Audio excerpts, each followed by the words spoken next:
Hey guys, welcome back. Thank you so much for joining me. And in today's video, we're going to talk about buyer's market phase one.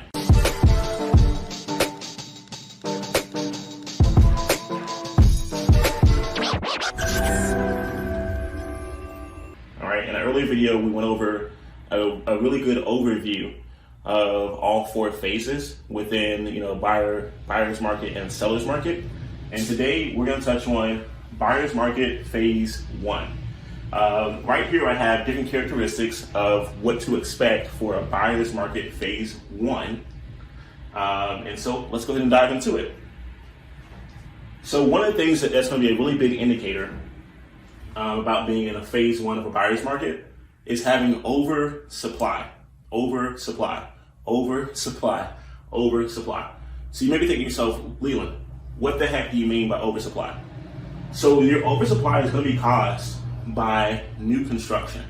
And this typically takes place because in markets that lead up to a phase one buyer's market, there appears to be less inventory. And so people begin to build.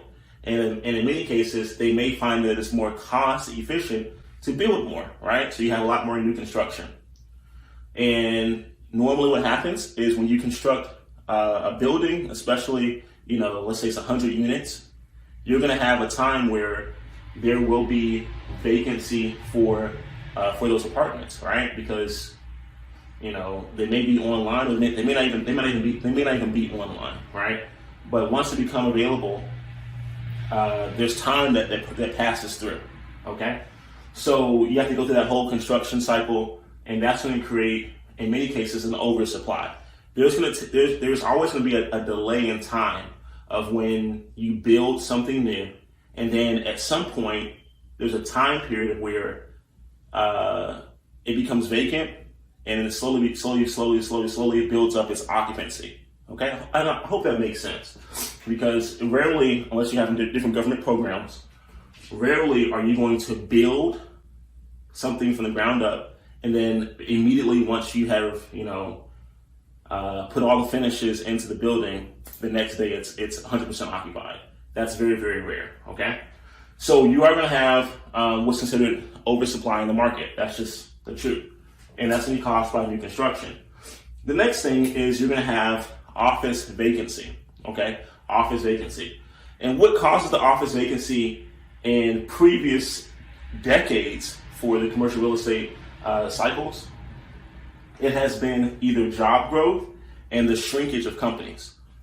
But in today's society, with the beauty of technology and how much it has developed, and it's ramping up and becoming more affordable in many cases for businesses, what we're finding out is another factor that is going to cause office vacancy is technology. So it's not just going to be stagnant job growth, right? We have kind of that sideways job growth. Nothing's really growing there. And it's not only the fact that companies are shrinking, because especially during the pandemic, what we're finding out now is that only a few companies are actually looking to hire more. A lot of companies are actually closing stores. They're shrinking, right? They're basically building up those reserves. So they're occupying less space. For example,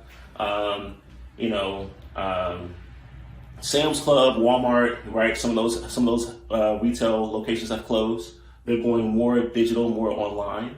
Amazon is a company that is expanding. However, even with Amazon's expansion, it's very, very strategic in how they do it. And really, if I think about it, Amazon is really it's only really about maybe 10 companies that are actually expanding in our current economy. Majority of them are actually shrinking. They're becoming more digital, more online. A great example of that is a few local banks here. You go into the branches, it is all electronic and automated, right? They have basically built up walls where you no longer need to access a teller. So technology is playing a huge space into the office vacancy.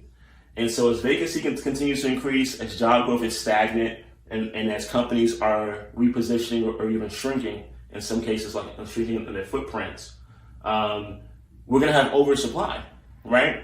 And so in our next video, we're going to talk about how that oversupply can eventually become a factor into a buyer's market phase 2. So I'll talk to you guys soon.